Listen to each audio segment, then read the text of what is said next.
안녕하세요. 매일 새로운 사연을 전하는 읽어주는 사연 라디오입니다. 구독과 좋아요, 많은 공유 부탁드립니다. 오늘의 사연 시작하겠습니다. 안녕하세요. 작년 가을 이혼녀가 되어버린 30대 후반의 여성입니다. 소름 끼치는 남편과 더는 한 이불을 덮고 살 자신이 없어서 뒤도 안 돌아보고 도망치듯 이혼했어요. 그리고 지금도 그때를 생각하면 온몸이 부들부들 떨린다니까요. 제가 사람 보는 눈이 없어도 너무 없었던 탓이겠지만 남편과 저는 일적으로 처음 알게 되었어요. 일단 제 직업은 방송국 PD로 제 입으로 말하기는 조금 남사스럽지만 나름대로 잘 나가는 편입니다. 반면 남편은 작은 광고회사에서 일하던 사람으로 유명세 같은 건 전혀 없는 사람이었어요. 그리고 처음 현장에서 마주쳤을 때는 솔직히 말 한마디 섞을 이유가 없기도 했는데 그 이유가 한 공간에 있었다 뿐이지 아예 업무 자체가 달랐거든요. 하지만 어쩌다 보니 또 한 번 같이 일할 기회가 생겼고 그때는 남편이 먼저 와서 아는 체를 하대요? 그런데 사실 그렇게 받는 인사도 저에겐 특별한 일은 아니었어요. 방송국에선 제가 나름대로 알려진 사람이었고 그래서 저는 상대를 몰라도 상대 쪽에선 저를 아는 경우가 자주 있었으니까요. 아무튼 나름대로 반갑다고 아는 체를 하는 남편이 스치듯 제 기억 속에서 떠올랐고 그래서 저도 그때 그분이시냐 하곤 가볍게 인사를 나눴습니다. 그리고 그땐 그 인사로 남편과 제가 그토록 가까워질 줄은 상상도 못했죠.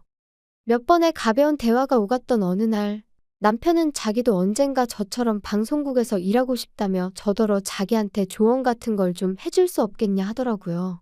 하지만 제 입장에선 남편 같은 사람이 처음이 아니었고 솔직히 매번 그런 사람들을 상대해주기도 보통 일은 아니었지요.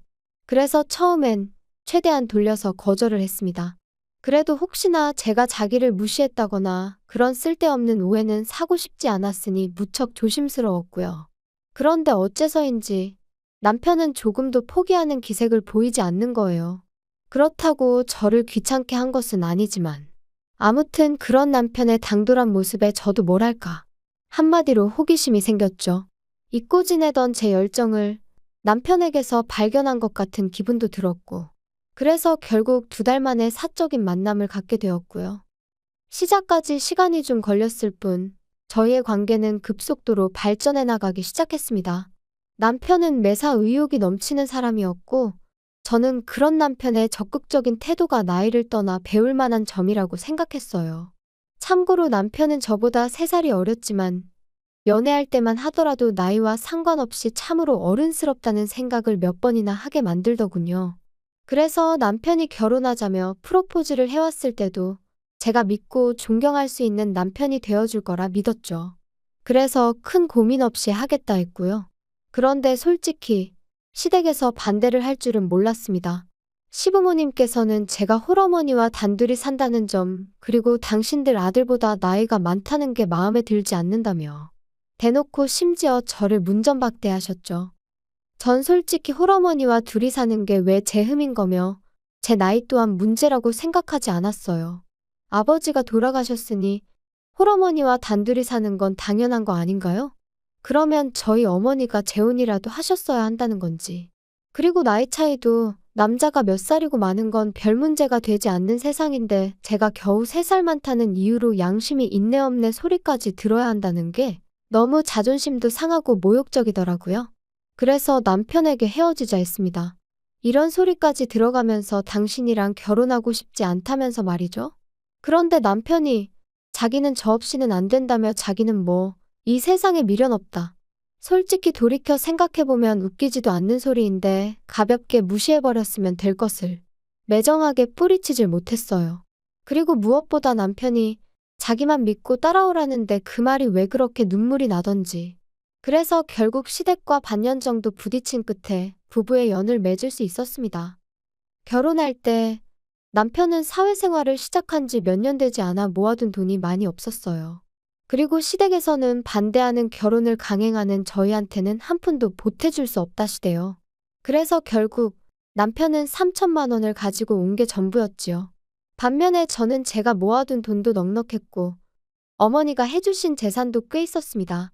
제 명의로 된 월세를 받는 상가도 있었고요. 그리고 전 어리석게도 이런 경제적 능력을 바탕으로 시댁으로부터 인정을 받고 싶었어요. 그래서 제가 거의 일방적으로 해가는 결혼이었는데도 아무런 불만을 갖지 않았죠. 제가 원래 어디 가서 계산 못한다 소리를 듣는 사람이 아닌데 그땐 눈에 뭐가 씌이기라도 했던 건지 참으로 어리석었네요. 한편 나름대로의 난관을 극복하고 꾸리게 된 가정이었기에 앞에는 오로지 꽃길만 있을 줄 알았습니다. 연애할 때 큰 소리 난 일이 없었으니 결혼 생활도 비슷할 줄로만 알았죠. 하지만 결론부터 이야기하자면 그건 순전히 제 착각이었어요.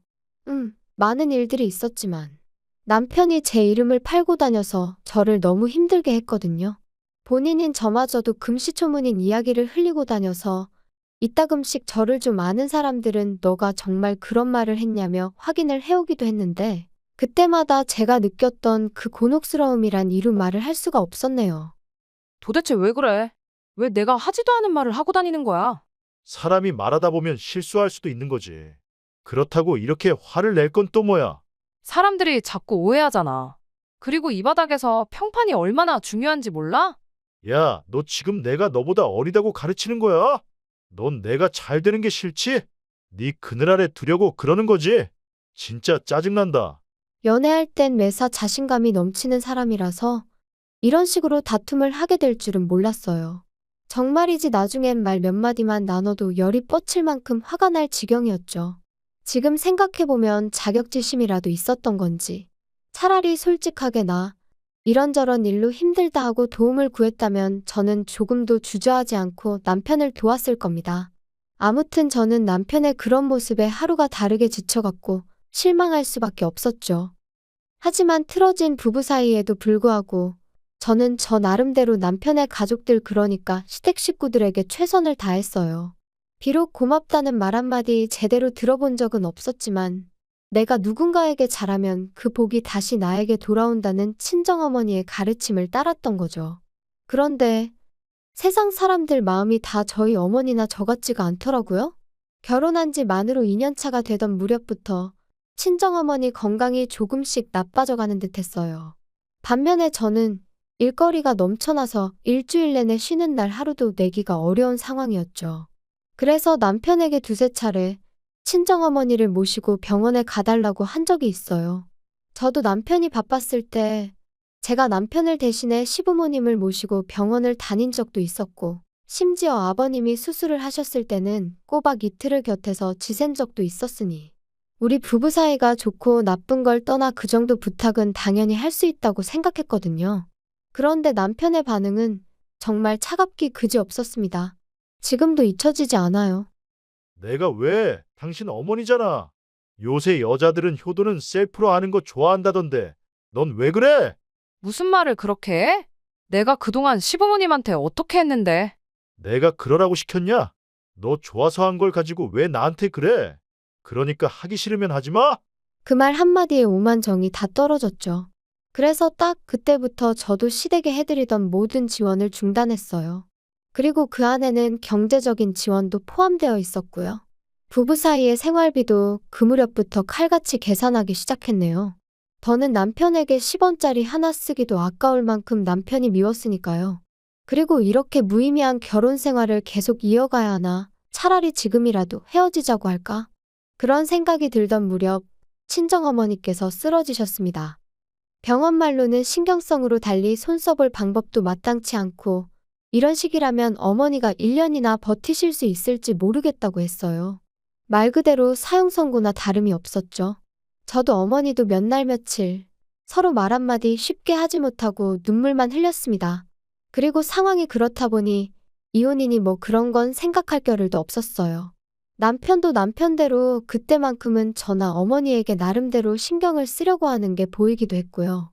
하지만 미리 말해두지만 이건 다 생쇼에 불과했네요. 그렇게 속절없이 시간만 흘러가던 어느 날 저는 친정어머니의 담당이로부터 뜻밖의 이야기를 듣게 되었어요. 얼마 전부터 한국에 수입이 되기 시작한 신약이 있는데 그게 저희 어머니한테 효과가 있을지도 모르겠다고요. 그런데 문제는 보험이 안 된답니다. 한 번 투약하는데 700만 원 가까이 들고 2주에 한 번씩 10번은 투약하셔야 될 거라면서. 하지만 저는 고민하고 말고 할 것도 없이 해보겠다 했어요. 막말로 앉아서 돌아가실 날만 기다리고 계시게 하느니 뭐라도 해보는 게 당연하지 않나요? 그리고 정말 돈이 없다면 모를까. 아니 없다고 해도 어떻게든 해드렸을 거예요. 그런데 남편이 이 이야기를 듣더니 아니, 너 생각을 하고 말하는 거야? 한 번에 700씩 10번이면 7천이야. 7천이면 웬만한 중형차는 사고도 남는 큰돈이라고. 지금 너는 우리 엄마랑 중형차를 비교하는 거야? 제정신이니? 아니, 말이 그렇다는 거지. 근데 효과 없으면 환불은 해준대? 진짜 한심해서 말도 안 나오네. 너야말로 머리에 뭐가 들어있는 거야? 내가 지금 뭐 쇼핑하는 거야? 거봐, 환불도 안 해준다는 거잖아. 그거 다 상술이야. 7천이라니 생각할수록 욕 나오네. 너는 가족이 장모님 뿐이야? 내 생각은 안 해. 미래에 태어날 우리 아이한테는 뭐 어쩔 건데. 쓸데없는 소리 하지 마. 당신한테 돈 달라고 안 할 거고 내 능력으로 해드리는 거니까. 그리고 당신하고 알고 지낸 시간보다 내가 엄마 딸로 지낸 시간이 훨씬 길고 의미 있거든? 그러니까 서운하네 어쩌네 그런 소리도 할 거 없어. 당신이 나한테 그런 말을 할 자격이나 돼? 결국 제 고집대로 신약으로 치료를 받기 시작했지만 솔직히 말해서 초반에는 효과가 없는 것 같았어요. 그리고 그때 저는 말 그대로 무너져 내리는 기분이었습니다. 마지막이자 유일한 희망이라고 생각했으니까요. 그런데 정작 남편은 자기가 뭘 했냐며 의기양양해하는 꼴이라니. 한마디로 정말 재수가 없더라고요.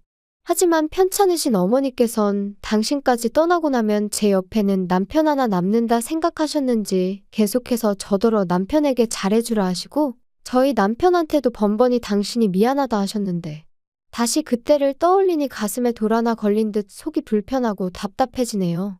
아무튼 정말 하루하루가 암담했지요. 하지만 죽으라는 법은 없다고 딱 절반쯤 지났을 무렵부터 놀라울 정도로 어머니의 증세가 호전되어 갔어요. 그리고 마지막 투약으로부터 2달이 지난 뒤 저희는 담당이로부터 6개월 뒤에 다시 오라는 말을 듣게 되었습니다. 치료가 성공적으로 끝났지만 추이를 지켜보자는 이야기였죠. 어머니도 저도 벅차오르는 감정을 주체하지 못하고 병원을 나서며 얼마나 울었는지 몰라요. 그리고 이튿날 저는 어머니랑 제주도로 여행을 떠났습니다. 어머니가 병원 생활을 무척이나 답답해 하셨거든요. 그래서 3박 4일 동안 맛있는 것도 먹고 즐거운 시간을 보내고 왔어요. 그리고 그러는 동안 남편은 말이라도 한마디 가령 잘 쉬고 오라던가? 네, 전혀 없었습니다. 저도 뭐 별 기대도 없었지만요. 한편 꿈같은 여행을 끝내고 어머니를 댁으로 모셔다 드리고 집에 왔어요. 원래는 어머니더러 당분간 저희 집에서 같이 지내시자 했지만 어머니가 사위 불편하게 하기 싫으시다며 거절을 하셨거든요. 아무튼 그래서 이제 짐 정리도 하고 어질러진 집도 치우고 그러고 있는데 남편이 거칠게 현관문을 열고 집 안으로 들어오더군요. 그리고 얼마나 술을 마셨는지 자기 몸 하나 제대로 가누지도 못하면서 저더러 한다는 소리가 너랑 니네 엄마 때문에 다 망했다. 다 꼬였어. 꼬였다고. 내 인생 책임져. 갈 사람이 때가 되면 가야지. 진짜 짜증난다. 지금 뭐라고 한 거야? 갈 사람이라니? 너 지금 우리 엄마가 갈 사람이었다는 거야? 그럼 죽을 날 받아놨으면 그냥 적당히 살다가 가야지.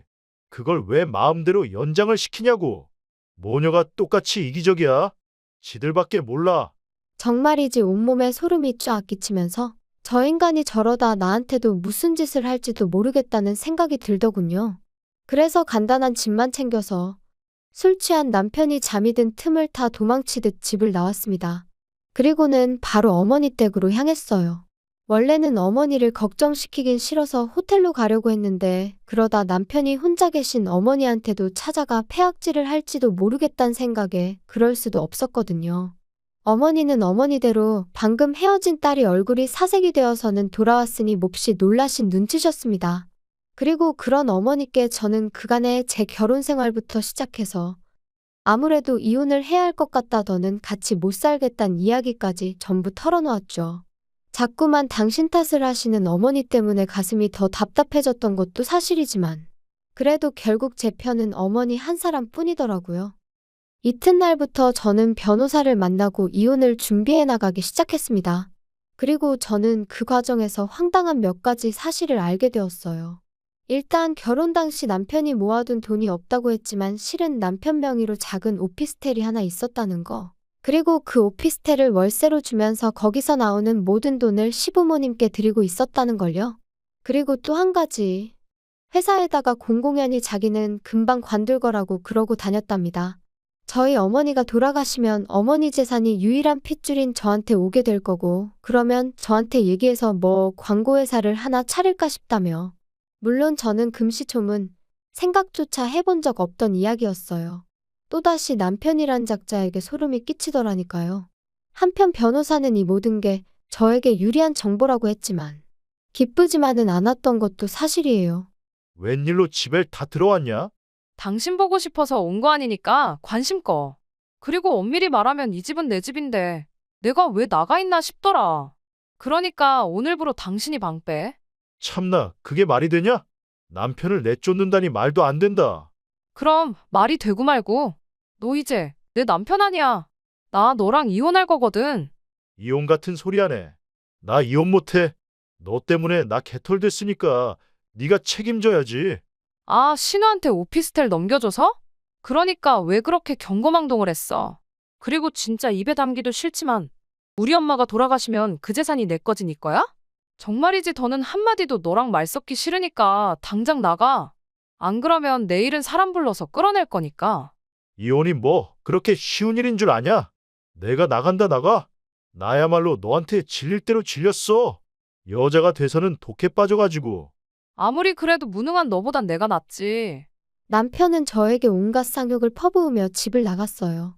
남편이 완전히 제 시야에서 사라지고 나서야 비로소 참았던 숨이 터지듯 나오더라고요. 그리고 이후로 저는 변호사의 도움을 받아가며 몇 달의 공방 끝에 남편과 이혼을 할 수 있었습니다. 결혼 기간이 짧아 위자료랄 건 없었지만 적어도 뭐 하나도 빼앗기지 않았으니 참으로 다행이다 싶었죠. 그리고 들려온 남편의 소식은 아주 재미났습니다. 일단 남편은 저희 어머니가 처음에 앞으로 1년 정도 사신다 소리가 나왔을 무렵 시집 간다는 신우한테 기분이랍시고 자기 오피스텔을 줘버렸던 거였죠. 아마 모르긴 몰라도 저희 어머니만 돌아가시면 재산 꽤나 생긴다 생각하곤 아까운 줄 모르고 말 그대로 헛짓거리를 했던 걸 거예요. 그런데 이제 저랑 이혼을 하게 되면서 신우한테 그걸 돌려달라고 했나 본데 그 핏줄이 어디 가나요? 신우가 뭔 소리냐며 내가 그걸 왜 돌려주냐고. 그래서 아주 집안이 난리가 났던 모양입니다. 그리고 제가 이 일을 이토록 상세히 알게 된 건 시부모님이 저 때문에 남매가 아주 등을 찌고 살게 되었다며 책임을 지라고 저한테 따지러 오셨거든요. 그래서 제가 두 분 능력으로 하나 더 사주시라고. 아, 돈이 없어서 그렇게 못해주시냐고 쏘아붙였네요. 그 와중에 싸가지니 뭐니 그런 것까진 생각도 안 했고요. 그리고 한 가지 더 가뜩이나 제가 이혼하게 된 전후 사정을 아는 친구가 남편 회사의 대표와 지인이기도 했고, 친구는 저하고 상의를 한 것은 아니었지만 제 남편이 너무너무 꼴보기가 싫더랍니다. 그래서 그 대표에게 저희 남편이 사업이니 뭐니 헛물을 키고 다닌다며 이러다 이 회사 기밀도 빼가는 건 아니냐고 바람을 좀 넣었던 모양이에요. 그리고 그러자 대표도 그렇지 않아도 그 직원 때문에 다른 직원들 불만이 이만저만이 아니었다면서 결국 해고시켰답니다. 팀워크도 부족하고 불성실하고 뭐 아주 틀린 말도 아니었으니 남편도 제대로 한마디 반박도 못해보고 쫓겨나듯 나왔나 봐요. 저더러 네가 꾸민 짓이냐 그러고는 연락이 왔었는데 그때만 해도 저는 아무것도 몰랐던 때라서 이 인간이 뭔 소리를 하는 건가 싶었는데 비하인드 스토리를 알고 나니 정말 웃겨서 한참을 웃었다니까요. 아무리 돈 앞에 장사 없다지만 그래도 한때는 정말 저 하나만 있으면 된다고 눈물 콧물까지 짜대던 인간이었는데 이런 걸 보면 사랑이란 게 참으로 간사한가 싶기도 하고 그저 제가 옥석을 가려내지 못해서 이런 일을 겪은 건지 정말 사랑이란 건 믿기 어려운 것인지 여러 가지로 생각을 하게 되네요. 부디 여러분은 저와 같은 실수는 하지 않으셨으면 좋겠습니다. 평생을 의지하고 소중히 아껴줄 상대를 만난다는 거, 저 한 번만 더 기대하고 기다려봐도 될까요? 따뜻해지는 이 계절처럼 제 마음에도 훈풍이 불어오길 기다려봅니다. 들어주셔서 감사해요. 긴 이야기 들어주셔서 감사합니다. 오늘의 사연은 여기까지입니다. 구독과 좋아요, 알람 설정해 주시면 앞으로 더 좋은 사연으로 찾아오겠습니다. 감사합니다.